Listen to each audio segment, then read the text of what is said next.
Assalamualaikum warahmatullahi wabarakatuh. Alhamdulillahi rabbil alamin wa bihi nasta'in ala umuri dunya waddin. Allahumma salli wa sallim wa barik ala Muhammad imamil muttaqin wa qaidid du'atil mujahidin wa ala alihi wa ashabihi wa man sara ala nahjihi wa istanna bi sunnatihi ila yaumiddin, amma ba'd. Dikasihi Al-Fadhil Tuan Imam, pegawai, ahli jawatan kuasa masjid,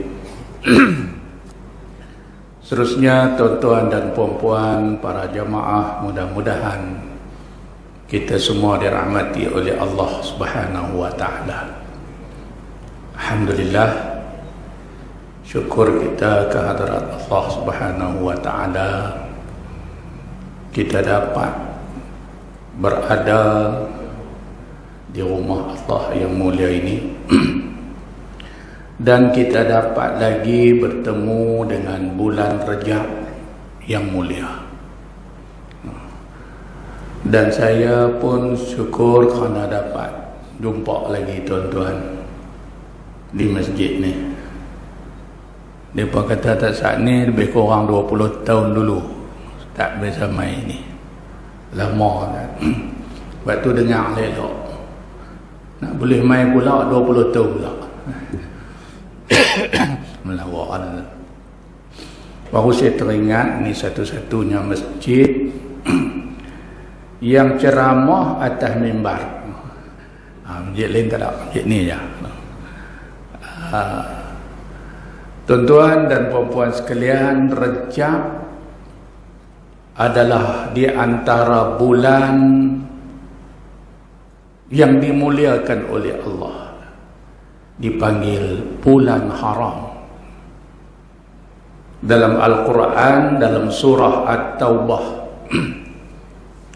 ayat 36 ke 63, 36, Allah firman, inna iddatash syuhuri 'indallahi 12 syahran fi kitabillah yawma khalaqas samawati wal ard minha arba'atun hurum. Kata Allah, sesungguhnya bilangan bulan di sisi Allah adalah 12 bulan setahun. Allah yang tetap. Fi kitabillah yawma khalaqas samawati wal ard. Allah tetapkan pada hari Allah mencipta langit dan bumi. Siap Allah buat langit dan bumi, lalu ditentukan pusingan peredaran masa 12 bulan setahun. Sebab tu kita tengok kalender apa pun 12 bulan. Masehi ke Hijri ke. Tak ada kalender yang 13 bulan setahun. Allah yang tetapkan. Kemudian daripada 12 bulan itu, minha arba'atun hurum, ada 4 bulan haram. Syuhurul hurum, bulan-bulan haram. Haram makna mulia, bukan makna tak baik. Ni pun kena reti juga. Tak silap mai bulan Muharram sunyi masjid, bulan-bulan Rajab. Kata awak pakai tak mai, hai bulan haram pi buat apa? Haram makna mulia. Dalam Islam ada perkara-perkara yang dimuliakan oleh Allah dipanggil haram. Contohnya masjid yang dimuliakan oleh Allah dipanggil Masjidil Haram. Dalam Quran pun sebut. fawalli wajhaka syatral masjidil haram. Masjidil haram, tanah yang dimuliakan oleh Allah dipanggil tanah haram. Bukan kata tanah tak baik. Saya ada pula orang sampai ketua tak pergi haji, tak pergi Mekah. Tanya Pak Long, awak tak pergi Mekah ni, duit banyak, umur pun banyak, pergi Mekah tak pergi. Dia kata, aku kalau tanah tu tanah halal, aku pergi lama lah. Di tanah haram, ni Pak Long ni tak mengaji. Ada satu cerita tuan-tuan, orang tak mengaji lah, pergi umrah. Sampai di Madinah, dia pergi dekat tempat teksi tu. Dan teksi ni duk kelui, duk panggil orang nak bawa. Kalau macam teksi Hello Star lah, dia akan pegang hello tu. Sungai Petani, Batu Urus. Sungai Petani, Batu Urus. Dia ni nak bawa orang percari penumpang nak pergi Mekah dengan Jeddah. Dia pun pegang tu, dia duk riau. Haram Jeddah, haram Jeddah. Haram tu Mekah, Jeddah tu Jeddah lah kan. Jadi dia sepak tu Arab tu, dia kata tu Arab tu maki dia. Wahai dia yang tak erti. Orang Arab panggil haram. Timur Tengah yang panggil Mekah ni kita. Malaysia, Indonesia, Thailand. Dipanggil haram. Demikianlah juga bulan. Bulan yang dimuliakan dipanggil bulan haram. Bulan haram. Apa dia bulan haram? 4. Minha arba'atun hurum. 4 bulan haram itu Rasulullah sallallahu alaihi wasallam jelaskan dalam hadis dia. Kan kata Nabi, salasatun mutawaliyatun. 3 bulan haram dia berada berturut-turut. Kan itu turut-turut, yaitu Zulqa'dati wa Zulhijjati wa Muharram. Zulqa'dah, Zulhijjah, Muharram. Ini dia duduk mutawali, dia berturut-turut bulan haram. Satu lagi warrajabu mudarabaina Jumada wa Sya'ban. Satu lagi ialah bulan Rajab. Dia diapit oleh bulan Jamadil Akhir dan Sya'ban. Dia duduk di tengah bulan yang sedang kita berada.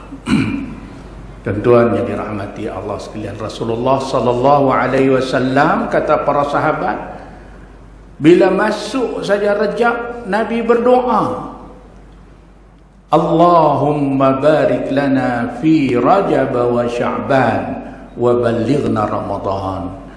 Ya Allah, ya Tuhan, berkatkanlah kami pada bulan Ramadan, bulan Rajab, Sya'ban, dan bagilah kami jumpa, pertemukanlah kami dengan Ramadan. Jadi kita berada di bulan-bulan yang mulia kan? Bulan Rajab, lepas ni Sya'ban, kemudian Ramadan. Alhamdulillah, syukur kepada Allah Ta'ala, pertingkatkan amal ibadah dia. Ada riwayat menyatakan baginda sallallahu alaihi wasallam bila sampai bulan Rajab, dia berpuasa seolah-olah tak ada hari yang dia berbuka. Dan dia juga berbuka seolah-olah macam tak ada hari yang dia berpuasa.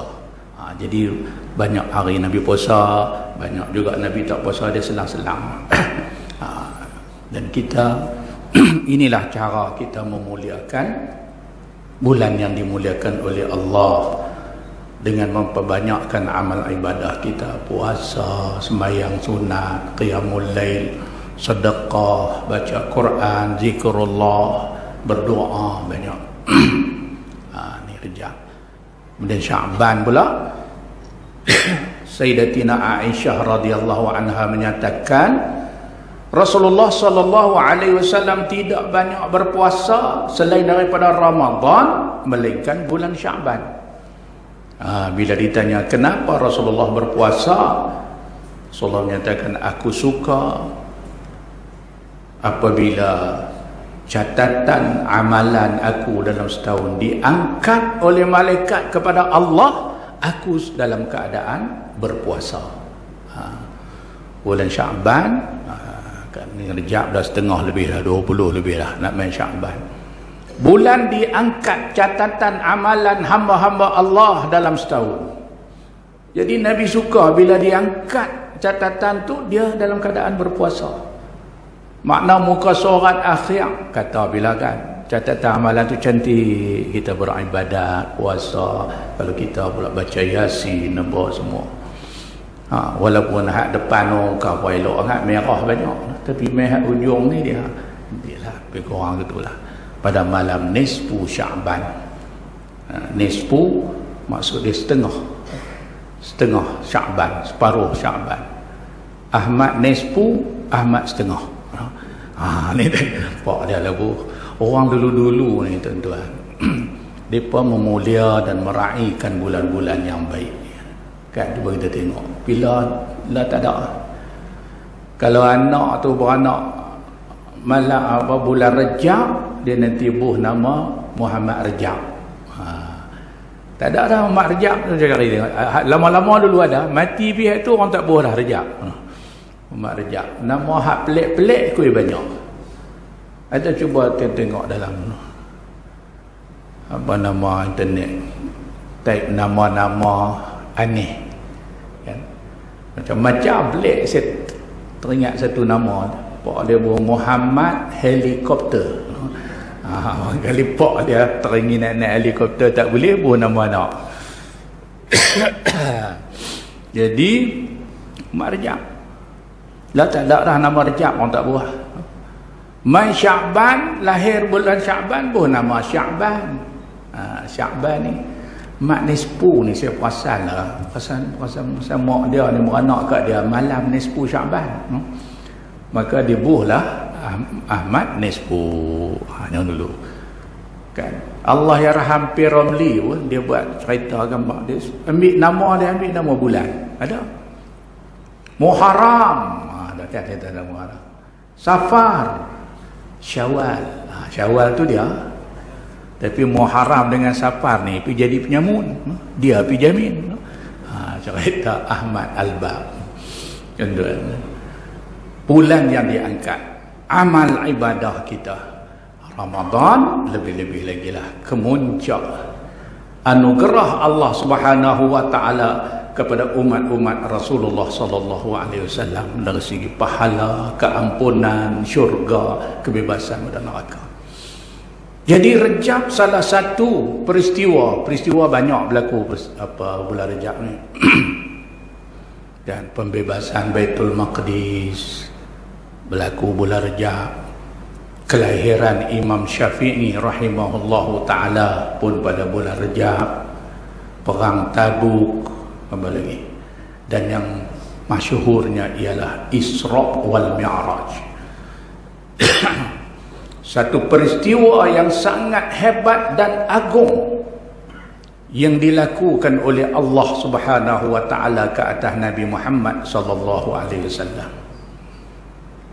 Banyak pengajaran, panjang cerita. Tak tercerita kita malam ni tuan-tuan.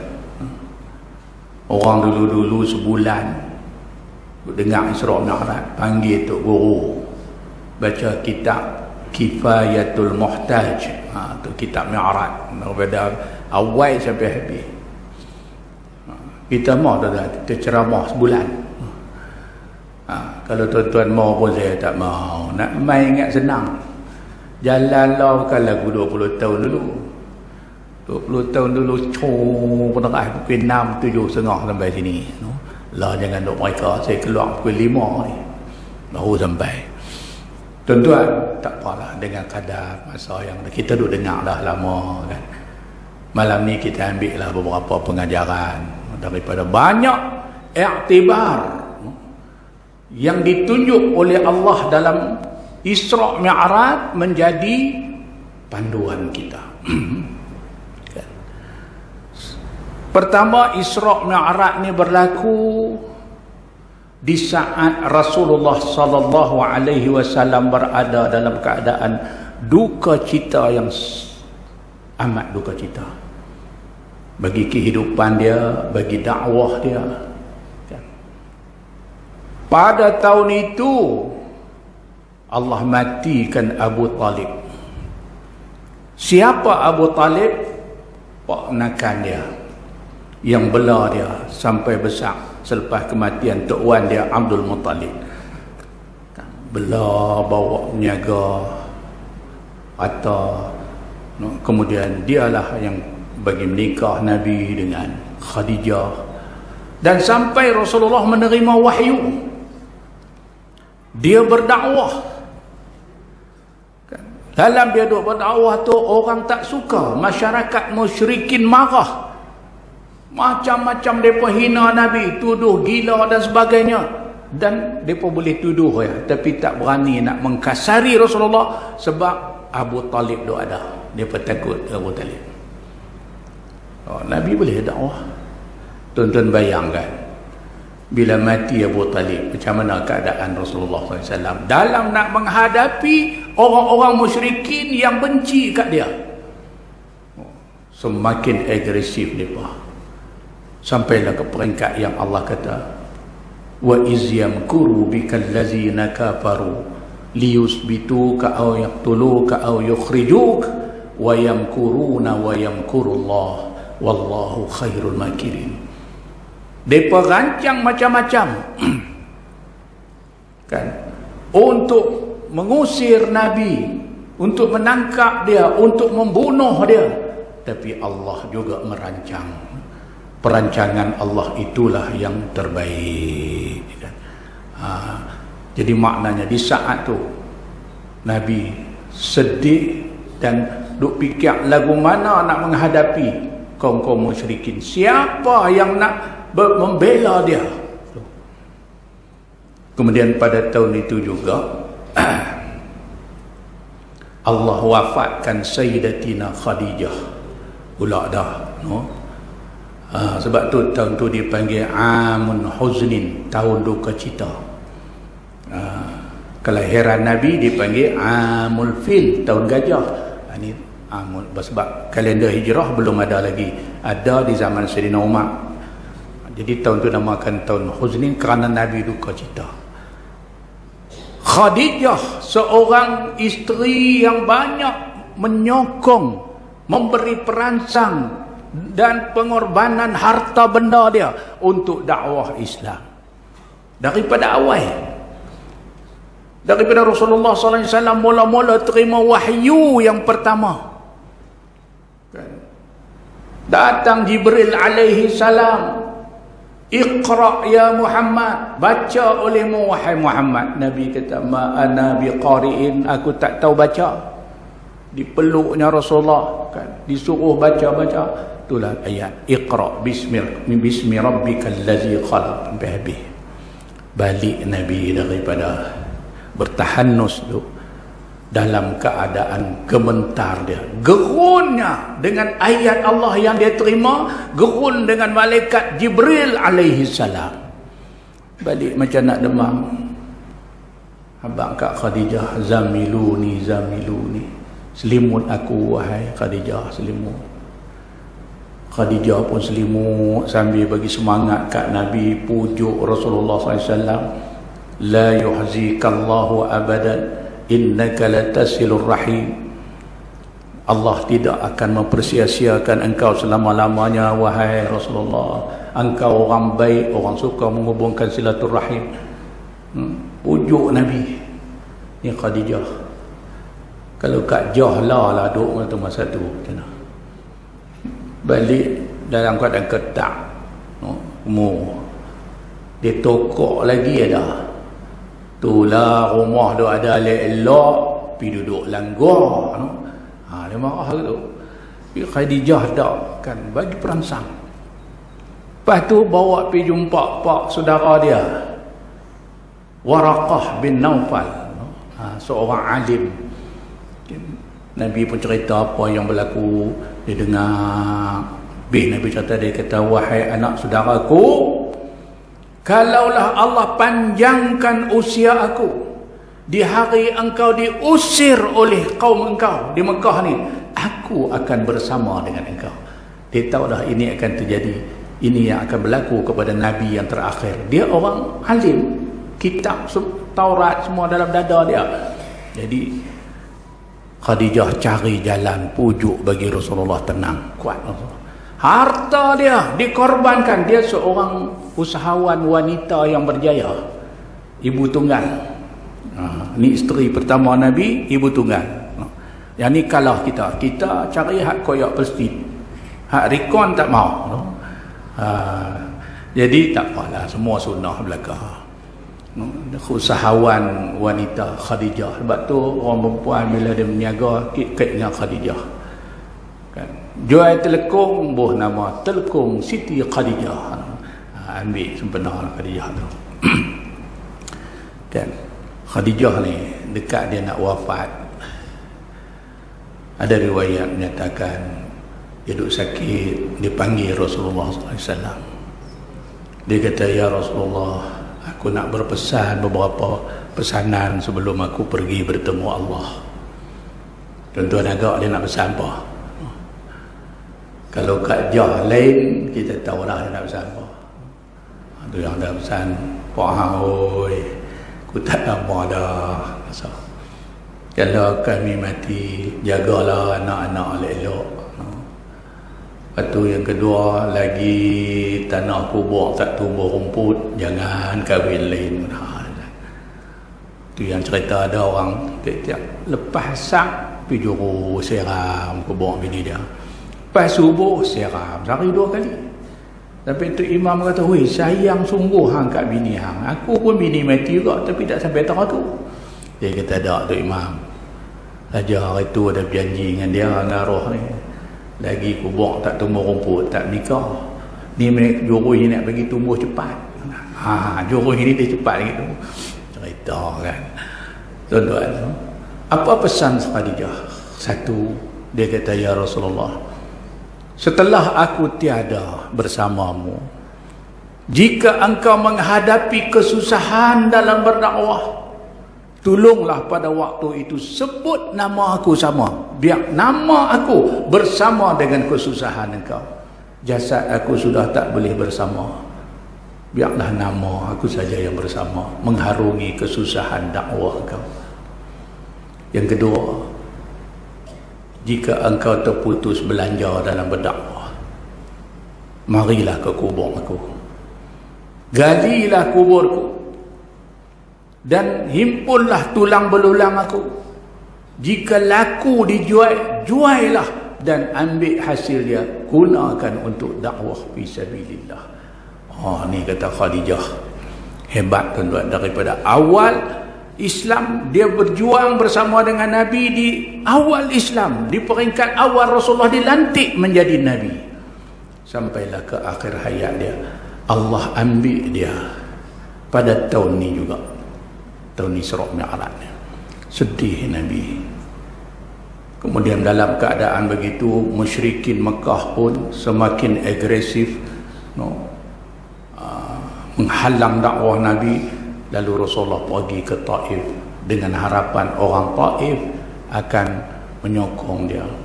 Tapi malang, sampai di Taif, baginda dilontar dengan ketui batu sehingga berdarah kaki dia. Darah mengalir masuk dalam kasut dia sambil duduk lari. Ada seorang pekerja di sebuah ladang di situ, dan akhirnya dia beriman. Ditahan dengan belakang dia. Rasulullah duduk di depan dia. Dia buat tu orang lontak dengan batu. Dan tempat tu kalau siapa pergi Taif boleh tengok. Tapi di pagar tak boleh masuk. Tuan-tuan, sampailah Sayyidina Jibril alaihi salam tak tahan tengok. Lalu dia kata kepada Rasulullah, "Wahai Muhammad, maukah engkau aku mohon kepada Allah supaya diangkat bukit-bukit yang ada di Taif ni, dihampah di atas kepala mereka?" Jawab Nabi, "Jangan." Kan mereka tak tahu. Lalu Rasulullah berdoa, kan, "Allahumma hdi qaumi fa innahum la ya'lamun." Ya Allah, ya Tuhanku, berilah petunjuk pada kaumku, sesungguhnya mereka tak tahu. Tu tahun duka cita, banyak duka cita. Lalu Allah ambil Nabi pada tahun itu. Setengah pendapat menyatakan pada bulan Rejab ni, 27 Rejab, ini dia ada khilaf lah tentang tarikh lah. Diangkat, di Isra' dan di Mi'rajkan Nabi SAW. Untuk apa? Untuk mentasliyah. Tasliyah ni makna menghiburkan hati junjungan besar kita Muhammad SAW. Bawa jalannya, jumpa Nabi-Nabi dan Rasul-Rasul di langit pertama sampai langit ketujuh. Yang dulu-dulu, yang lepas-lepas, antaranya yang bergelar Ulul Azmi.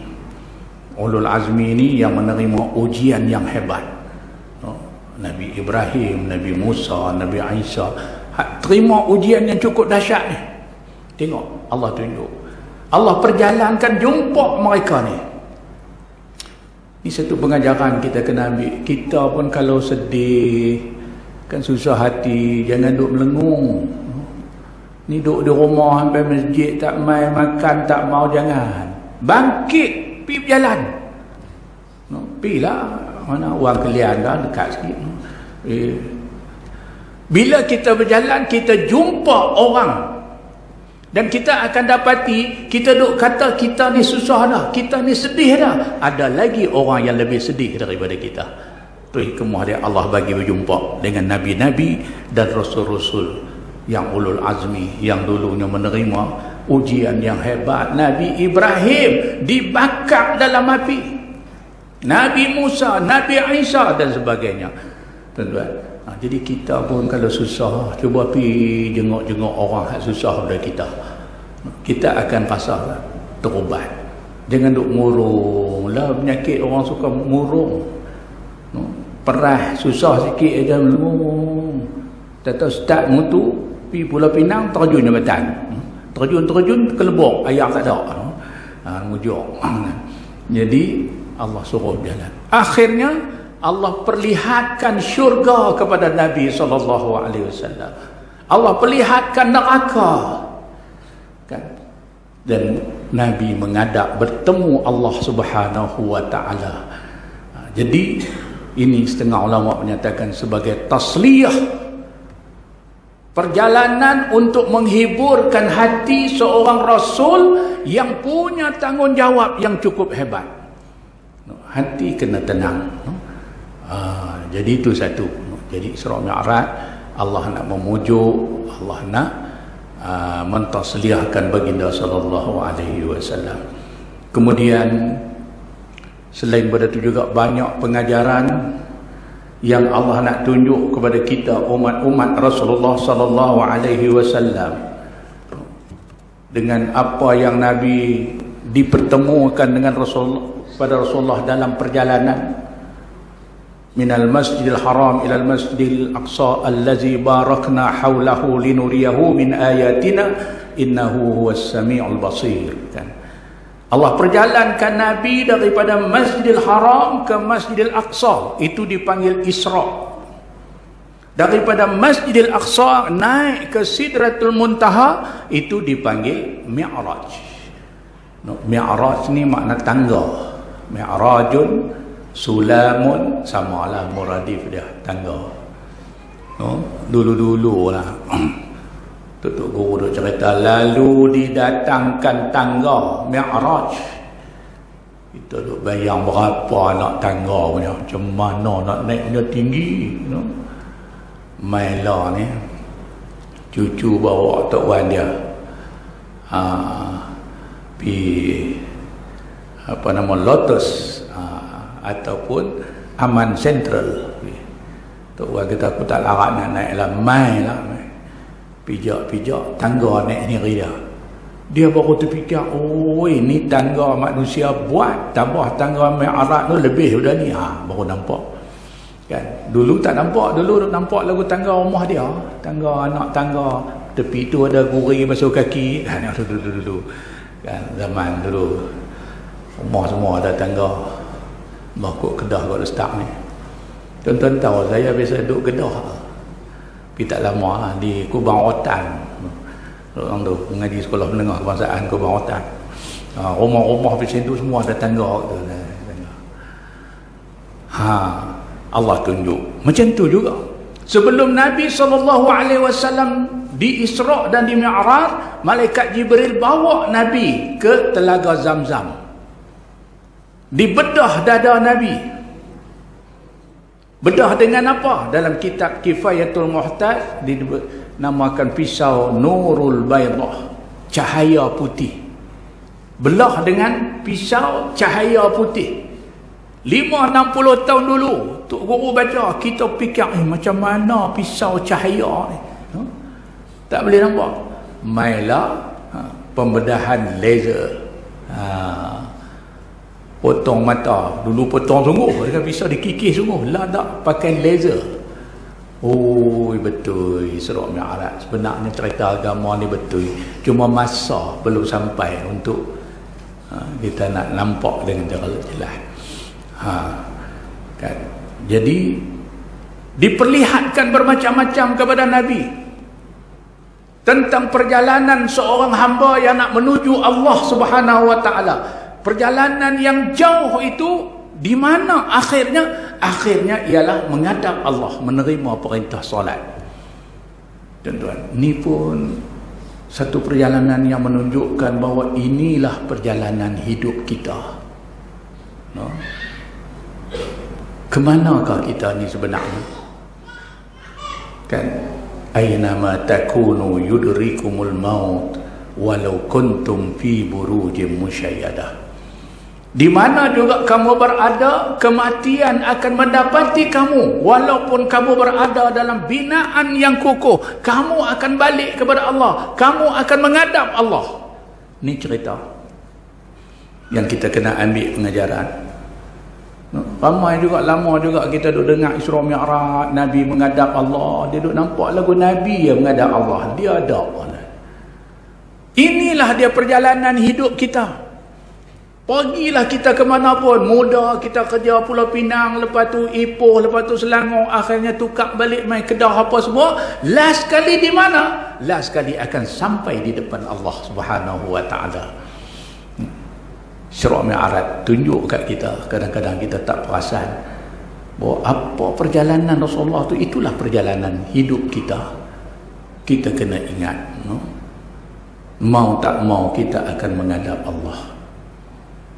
Kalau kita suka untuk jumpa Allah, Allah suka dengan kita. Macam Nabi SAW, pertemuan yang Allah redha kat dia dan dia redha kepada Allah, yang kita abadikan dalam tahiyat kita. At-tahiyatul mubarakatus salawatu lillah.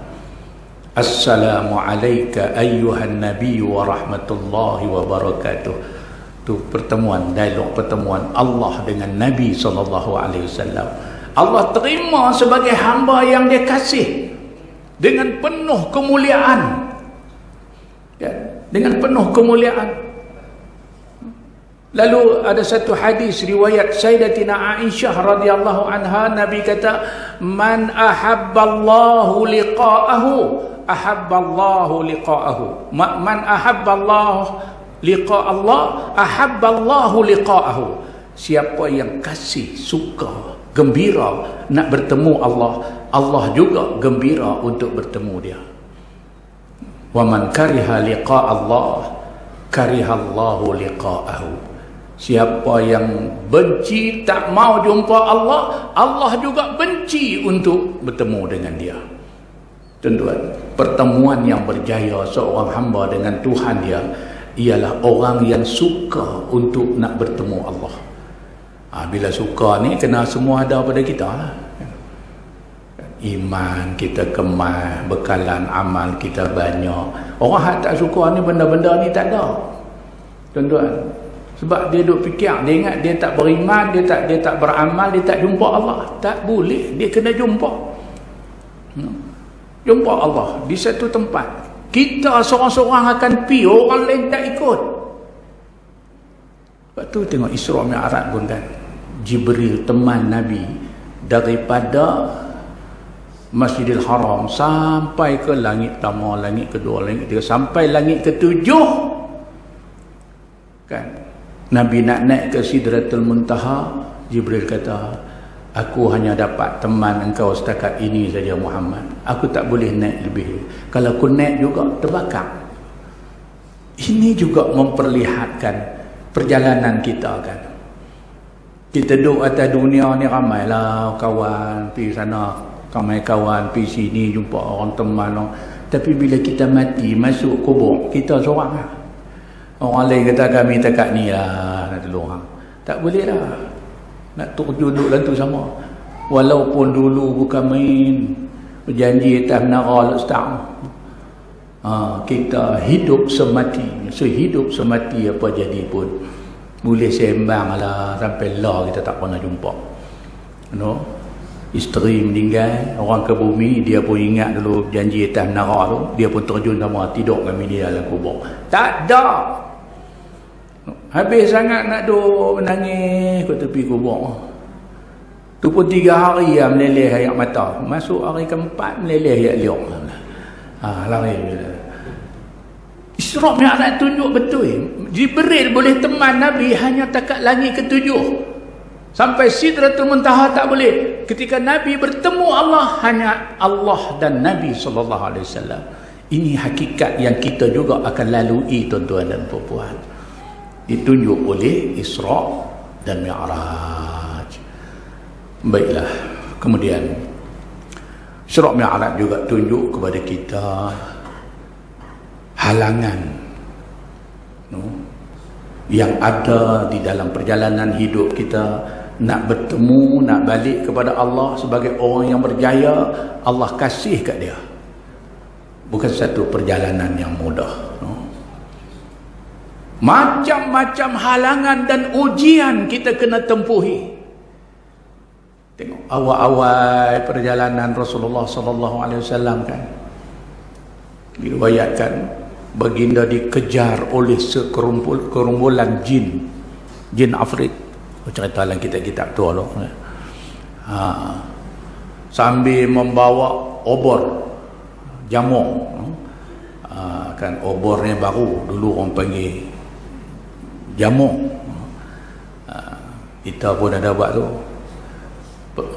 Nyok, lepas nyok kering tu, ikat cucuk buat jamu dulu nak keluar pergi ke kedai.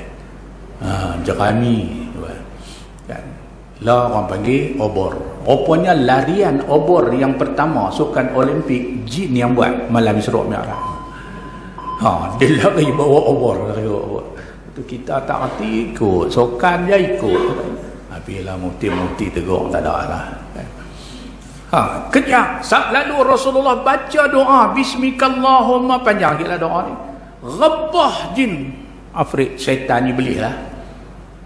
Nak kacau perjalanan Rasulullah nak menuju Allah. Lepas tu bangun pula. Bangun dia hambat lagi, kejap lagi. Rasulullah baca lagi, terlentang pula belakang. 2 kali jatuh. Saya masa duduk ngaji kitab dulu duduk fikir, lagu mana jin? Jin ni bila dia jatuh ke depan, tentu lutut jatuh dulu kan? Bila lutut jatuh dulu, luka lutut jin, maka seluar jin pun koyak lutut. Dia bangkit pula, hambat. Nabi baca jatuh belakang pula, koyak pula belakang ni. Seluar jin tu. Jin londeh tinggal malam tu, dia pun kutip jual bandel pula. Lutut pun duk koyak gitu. Apa yang tu tak ada dalam kitab, tu saya tambah. Dia bagi syok cerita. Tuan-tuan, jadi nak apa-apa. Inilah halangan, bukan saja halangan Nabi malam tu, halangan umat-umat Rasulullah SAW dalam nak mencari redha Allah, dalam nak mencipta sebagai hamba yang akan berjaya depan Allah dengan iman, dengan amal ibadah, dia akan diganggu oleh jin iblis ni. Itu dalam surah Yasin, dalam surah yang diulang banyak kali. Innahu lakum aduwwun mubin. Sesungguhnya syaitan itu adalah musuh kamu yang nyata. Dia akan buat apa juga helah nak bagi kita ni, umat Rasulullah ni, akan gagal di depan Allah macam mereka, bukan macam Nabi berjaya. Banyak muslihat dia. Antara muslihat dia kata Nabi, Iblis ni dia hias segala yang disuruh oleh Allah supaya kita tak seronok. Dan dia hias perkara-perkara yang melekakan, meralitkan kita supaya kita seronok. Ni antara kerja iblis. No? Cuba tuan-tuan pergi cari orang yang tak pernah main masjid langsung lah. No? Pergi ambil dia ajak pergi makan roti canai atau mana. Ni aku nak tanya hang. Abang tu. Hang tengok masjid dengan pasar malam mana syok? Tobat dia kata pasar malam lah syok macam-macam ada. Masjid bukan ada apa. Sebab dia nampak iblis dia hias kita, bagi dia nampak tak seronok. Betul tuan-tuan. Cuba tengok bulan puasa bila iblis ni tak boleh berfungsi. Apa kelebihan antara puasa ni? Kata Rasulullah SAW, iza jaa Ramadan futihat abwabul jannah wa ghuliqat abwabun nar wa sufidatis syayatin. Bila datang saja bulan Ramadan, dibuka pintu syurga untuk umat-umat Muhammad sallallahu alaihi wasallam mencari dan mendapatkannya. Dan ditutup pintu neraka. Susah kita nak buat perkara yang nak masuk neraka. Wa sufidatis syayatin. Yang ketiga, ditambat, dirantai iblis dan syaitan. Dia pun tak boleh kacau kita lah. Bila iblis kena tambat bulan puasa, tengok ditimpa mai sembahyang tarawih ketat. Boleh.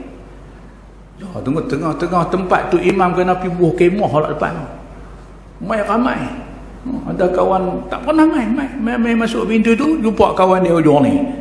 Dia renung tengok, Ibrahim kan ni? Allah, alhamdulillah panjang umur kita jumpa lagi. Lah kali kita jumpa tarawih tu lepas. Lepas tu berkata baik. Makna boleh kita buat amal ibadat, kita boleh puasa, kita boleh baca Quran, kita boleh zikrullah, boleh jaga diri, jaga mata, jaga telinga. Nampak bila syaitan ditambah. Ni kerja dia. Dia hias perkara yang haram supaya kita nampak seronok, sedap. Dan dia hias perkara yang halal, nampak tak sedap. Dia jadi begitu. Tak syok. Cuba tengok masalah sosial kan, laki-laki perempuan. Masa yang seronok betul-betul masa bila? Masa haram. Betul tak? Masa baru bertunang, duduk kawan, tak nikah lagi tu, Allah, masa tu lah kalau naik motor, doa-doa kalau boleh nak duduk laraga. Masa haram. Tunggu tuan-tuan. Tapi bila dah halal nikah lama pindah, tak. Duduk atas seat Honda Cup tu macam batu nisan. Yang suami duduk ujung seat, perut lepas duduk laraga. Lepas tu tanya bini dia, lekas naik kah? Nak jalan dah, lewat dah. Bini dia kata, naik lama dah. Hang duduk tahu mana? Baru dia tengok duduk ujung. Hang pegang kuat-kuat? Kuat dah. Lagi kuat lagi? Kuat dah. Hang pegang apa? Pegang besi carrier belakang. Ni bila dah kahwin, dia jadi legutu tuan-tuan. Saya ada orang main mengadu. Lama dah lah. Dia kata, ustaz pasal apa? Dulu masa tak kahwin lagi tu, Allah sayang sungguh lah. Tak boleh pisah lah apa kot tukuk ni. Main-main kahwin tak ada apa, tambah main lama. Pergi pasal malam, dia kata tengok bini orang meleleh ya liuk. Tengok bini kita meleleh ya mata. Bulak dah. Tu iblis dia pandai tuan-tuan, dia kecoh kita. Jangan perdaya. No? Bila dah halal, dia buang hiasan tu, dia tanggal hiasan, tinggal tu. Kalau kahwin tu kerana cantik, kahwin tu kerana kaya, tak lama. Tapi kahwin kerana Allah, kerana amanah Allah, ini yang tahan lama. Ni hak muda-muda ingat. Dulu kau tengok kan, engkau lah lelaki pertama di dalam hidupku, awal dan akhir. Tato mai lama, dia nampak, awak nampak bodoh. Orang tua ni dulu handsome. Iblis punya kerja kan, dia hias. Waktu haram, Allah bersembang rabung lah kalau biar kat depa 4 hari 4 malam ni. Handphone ni duduk menyala sedia. Dalam masjid pun aku makna tu bahasa dia pula orang muda duduk masjid kan. Ada orang anak mengaji duduk asrama sekolah agama, balik main cuti kan, mak dia pindah tengok apa perbezaan belum pergi sekolah agama dengan lepas. Terkejut mak dia, tuan-tuan, pergi tengok tutup pintu pelan-pelan, lari pergi kat pak dia ni, abang alhamdulillah lah tak silap lah kita hantar anak pergi mengaji. Awak cik tengok muka dia bercahaya ya, muka dia cik malah bercahaya. Awak tak bercahaya penatang ni duduk suluh kan? Tuan-tuan, tak bersembang lah, tak tahu apa dia bersembang. Tapi bila halal, tambah dah anak ramai lama dah, naik kereta daripada Alor Start pergi Kuala Lumpur, senyap. Habis sangat 2 patah. Satu dekat Bukit Merah, Montidat, nak terkencing. Lepas tu senyap pula. Harap radio lah. Lepas tu sampai Tang Perang. Lembu bang, lembu. Kan tu Felda banyak iranat. Sampai Kuala Lumpur, nak terkencing dengan lembu. 2 kata. Tuan-tuan, iblis cerdik. Jadi Isra' Mi'raj tunjuk kat kita, jangan perdaya, lawan Nabi, lawan, baca doa biar dia tersungkur, barulah kita boleh berada di landasan jalan Allah yang lurus. Satu. Kemudian apa ada lagi? Nabi jalan lagi, jumpa pula wanita cegak cantik, penuh perhiasan di tubuh dia. Panggil Nabi, Rasulullah tak hirau terus. Lepas daripada tu baru tanya Jibril, wahai Jibril, siapa mereka ni? Itulah dia perumpamaan dunia, tuan-tuan. Makna ini antara halangan kita dalam nak berjaya depan Allah. Kena berhati-hati dengan dunia. Sifat dunia ni macam orang perempuan cantik. Bukan nak bang kata orang perempuan tak baik dah, tapi perumpamaan. Pengaruh dunia kepada orang mukmin macam kita ni macamlah pengaruh orang perempuan cantik pada orang lelaki-lelaki. Tuan-tuan, sungguh apa sifat dia? Wanita cantik ni pertama dia ada daya penarik, kan? Dia ada daya penarik. Sebab tu tengok orang nak buat iklan ke banner ke produk apa, jarang orang bergambar orang lelaki-lelaki.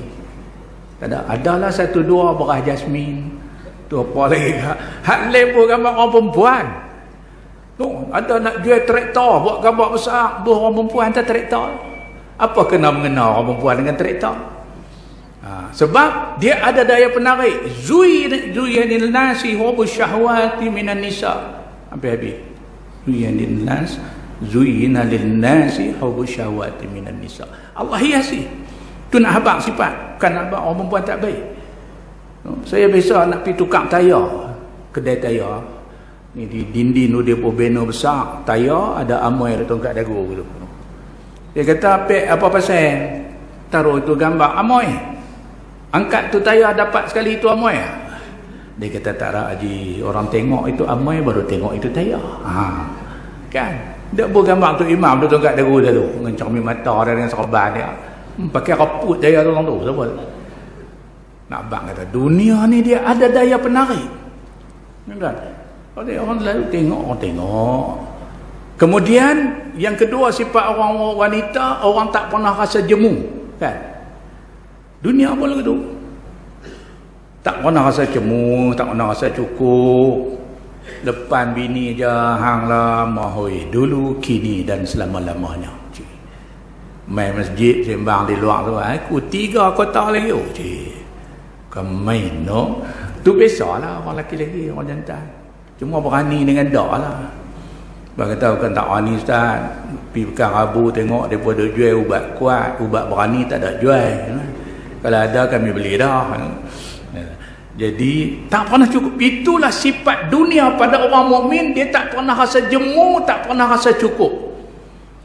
Nabi SAW menyatakan manusia akan bila diberi satu lembah daripada emas, dia tak cukup, dia nak 2. Bagi 2, dia tak cemuih, dia nak 3. Bila cukup? Bila tanah naik muka. Ni baru tak mau lagi hidup ni dengan dunia, maknanya ujian kepada kita. Tuan-tuan, ada orang tua lalu cerita dalam satu kampung ada seorang umur banyak lah, tiba-tiba dia sakit tu adat kata selalunya nak mati ya. Tapi boleh bercakap ni. Anak-anak panggil tu imam orang masjid apa mai baca Yasin. Bacalah, habis baca Yasin dia pakat duk lengkong hujung kepala dia kan, sambil duduk sembang. Ni dengar baru ni ada depa abang ni, tanah rizab kerajaan di hujung kampung kita tu depa duk buat lot. Lot nak bagi kat anak-anak kampung yang tak ada rumah, bayar 300 ya boleh pergi baca rumah. Kawan hak baca Yasin dah ni dengar tanah murah, tentu bangkit duk cakung. Dia tanya, geran ada geran? Baca Yasin dah aku. Main dengan tanah murah mau lagi. Tuan-tuan, ni kita kena hadapi, tuan-tuan. Ni ditunjuk dalam Isra' Mi'raj. Halangan yang akan. Kemudian Nabi jumpa lagi panggilan di kiri kanan jalan. Nabi tanya Jibril, siapakah ini wahai Jibril? Itulah dia seruan Yahudi dan Nasara, yang merupakan musuh kamu. Kalaulah kamu jawab sahutan menyahut seruan mereka itu, nescaya ramailah umat-umat engkau akan menjadi pengikut Yahudi dan Nasara. Lan tarda ankal yahudu walan nasara hatta tattabi'a millatahum. Orang Yahudi tidak sekali-kali reda sehingga kamu mengikut cara hidup mereka. Ini ditunjuk dalam Isra' Mi'raj. Cabaran orang mukmin nak jadi hamba yang berjaya sampai di depan Allah, dia akan menghadapi pengaruh dan juga ni Yahudi dan Nasara ini, cabaran Yahudi dan Nasara. Jadi banyak itu di antara kita, tuan-tuan, akan ada halangan. Kerana Allah Subhanahu wa taala menyatakan alif lam mim ahasiban nas ayyutraku ayyaqulu amanna wa hum la yuftanun. Adakah kamu menyangka, apakah manusia menyangka dibiarkan mereka setelah mereka berkata amanna, kami beriman, wa hum la yuftanun, sedangkan mereka tidak diuji? Maknanya menjadi sunnatullah. Kita orang yang beriman ni akan berdepan dengan ujian ni dalam perjalanan hidup kita. Sebab itu perlu kepada kekuatan jiwa, kekuatan hati. Itu yang ditunjuk di bedah dada Nabi dulu sebelum di Isra' dan di Mi'rajkan. Disucikan hati. Untuk apa? Supaya hati kita ni dapat lihat apa dia kewajipan kita, ke mana hala tuju kita, apa halangan kita yang ada di depan. Imam Ghazali kata hati manusia ni adalah cermin hidup mereka. Ni kita ni yang boleh beritahu, aku ni umur banyak dah, kawan-kawan ramai tak ada dah, aku pun perasan tak lama dah. Hati boleh beritahu. Sebab dia cermin. Tapi bila hati ni kotor, dia tak nampak. Tak nampak kawan-kawan, tak ada, habis dah. Dia duduk pakai seluar Yankee. Petang-petang duduk basuh kereta pakai seluar Panda, lutut keluar ceragah. Pasal hati dia tak boleh beritahu siapa dia, ke mana dia nak pergi. Itu di antara ditunjuk disucikan hati Rasulullah SAW, supaya kita nampak ke mana hala tuju kita dalam hidup ni. Siapa iblis syaitan itu? Kan, ke mana dia nak bawa kita? Yahudi, Nasara, semua ni boleh bagi kita tahu, nampak bila hati kita bersih. Dimasukkan pula dengan ilmu, iman, hikmah. Tuan-tuan dan perempuan sekalian, itu pengajaran antara yang penting yang saya rasa kita ambil. Lebih lagi kita hidup di zaman yang cabaran cukup hebat. Iblis syaitan tu telah-telah lah dunia dan sebagainya. Satu hari Rasulullah SAW, kan dalam satu riwayat daripada Abu Sa'id Al-Khudri, kata Abu Sa'id, jalasa Rasulullah sallallahu alaihi wasallam 'ala al-mimbar Satu hari Nabi duduk di atas mimbar. Wa jalasna haulahu, dan kami duduk di keliling dia. Agak duduk di keliling Nabi. Dan Rasulullah bersabda, inni akhafu alaikum ma yuftahu alaikum min zahratid dunya wa zinatiha. Aku sangat takut satu perkara yang akan berlaku ke atas kamu selepas aku dah tak ada, aku dah wafat. Satu benda akan berlaku yang aku sangat bimbang. Apa dia? Yuftahu alaikum min zahratid dunya wa zinataha. Dibuka kepada kamu keindahan dunia dan kecantikannya. Semakin duk main hiburan, semakin duk ni keseronokan, semakin dia main hak baru, akhirnya kamu leka. Kita tengok dulu zaman Nabi apa ada? Tak ada apa. Main zaman kita macam-macam ada. Zaman tok nenek kita dulu tak ada apa. Dalam satu kampung ada kot satu televisyen. Tu pun berimpun habis rumah siapa ada siap dekat serbu ni. Tengok apa? Combat masa tu. Starring with Moro. Habis beban terbang habis buat napang. Tuan-tuan, malam Sabtu gambar Melayu. Dia ingat gitu. Berapa channel ada? Ada 2. TV1, TV2. Kan? Baik pukul 12 dia naik petak-petak habis. Tuan-tuan. Mai hari ni berapa channel punya ada? Beratus. 24 jam. Contohlah, yuftahu alaikum min zahrati dunya wa zinatiha. Tu. Dulu kedai elok start ni pukul 6 tak ada apa dah. Sunyi pakat balik lah. Tidur awal orang pukul 10 semua sunyi kampung. Pasal tu orang dulu anak ramai, saya dapat tidur awal. Orang lah anak dah lah 2-3 orang. Tuan-tuan, kedai pukul 6 tutup. Lah kedai tak tutup 24 jam, dapat tidur masa mana pun tak tahu. Dahsyat lagi tuan-tuan, lah ni kedai duduk dalam rumah masing-masing. Saya terfikir benda ni satu malam balik ceramah apa, bini tak tidur lagi. Habis duduk berapa tidur. Tengok dia duduk tengok apa. Rupanya duduk membeli. Shopping. Shopee, TikTok. Oi. Saya terfikir, oh Allah ni dahsyat betul Nabi kata. Dulu kedai duduk di luar, nak pergi jauh, kemudian dekat jam sekian saja. La ni duduk di tangan. Belilah apa pun. Apa kata murah pula. Sampai kerajaan duk fikir nak ambil cukai kat dia buat ni. Barang kedai tak apa jalan. Dah semua Shopee. Tak tahu orang main hantar rumah. Tak ada rumah, duit buah kasut. Tak lagi sangkut di pintu. Telefon kat kawan nak main tak. Tuan-tuan, kita nampak tak? Min zahrati dunia wa zinatiha. Kecantikan dunia, kesenangan, keseronokan dan perhiasannya semakin dibuka. Kalau kita tak ada kekuatan, dan kekuatan itu ditunjuk dalam Isra' Mi'raj, peristiwa pendedahan, penyucian hati. Apa dituang dalam dada Nabi? Takwa, ilmu, iman semua. Yang ni proses penting kena berlaku. Di mana berlaku? Di Telaga Zamzam. Telaga Zamzam tu duduk tang mana? Duduk dalam Masjidil Haram. Dan ini peranan masjid.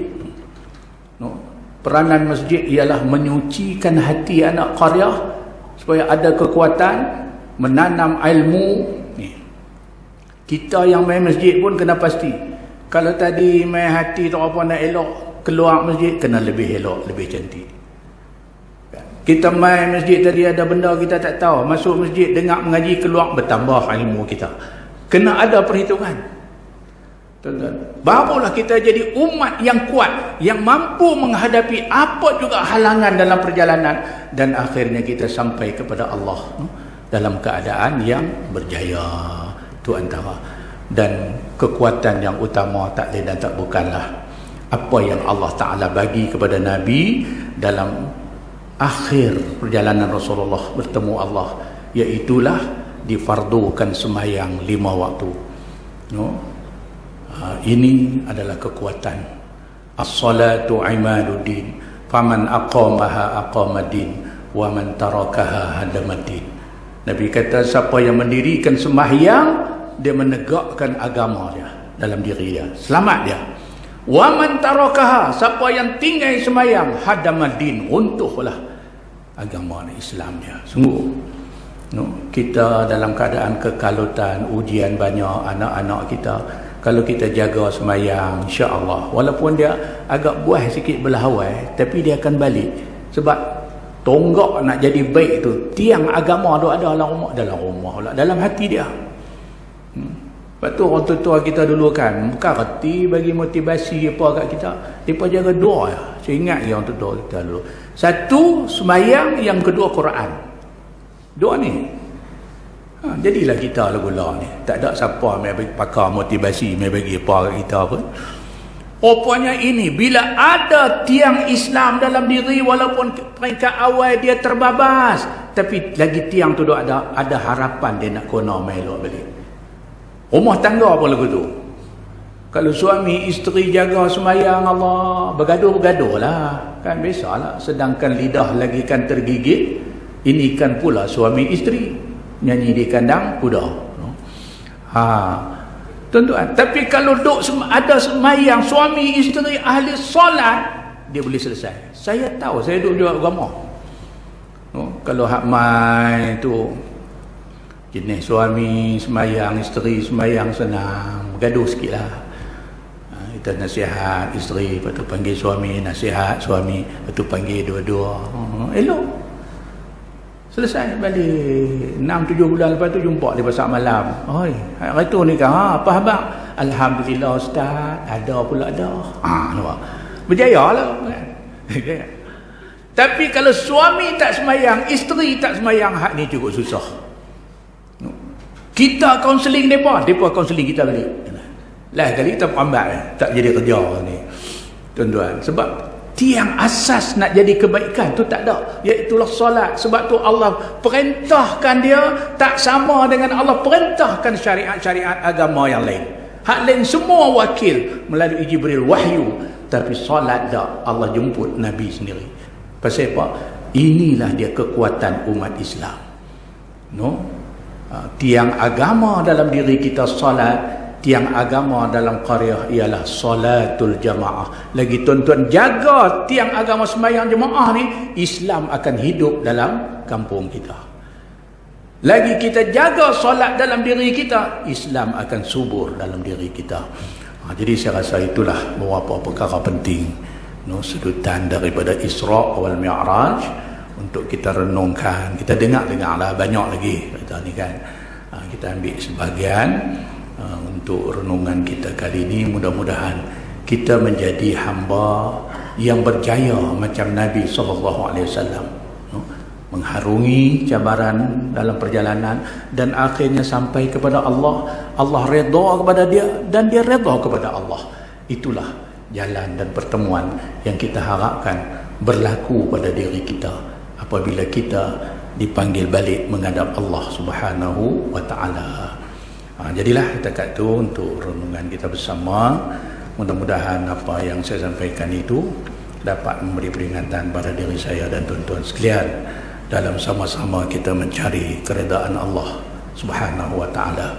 Terima kasih banyak pada Tu Imam atas undangan pada malam ni dan kerana masih ingat pada saya. InsyaAllah kita jumpa lagi di lain kesempatan. Wallahu a'lam. Bismillahirrahmanirrahim. Alhamdulillahirabbil alamin wassalatu wassalamu ala sayyidil mursalin wa ala alihi wa sahbihi ajma'in. Allahumma rabbana taqabbal minna innaka antas samiul alim. Allahumma arinal haqqa haqqan warzuqna ittiba'ah wa arinal batila batilan warzuqna ijtinabah. Allahumma barik lana fi Rajab wa Sya'ban wa ballighna Ramadan. Rabbana atina fid dunya hasanah wa fil akhirati hasanatan wa qina azaban nar. Sallallahu alaihi sayyidina Muhammad wa ala alihi wa sahbihi ajma'in. Walhamdulillahi rabbil alamin. Taqabbalallahu minkum.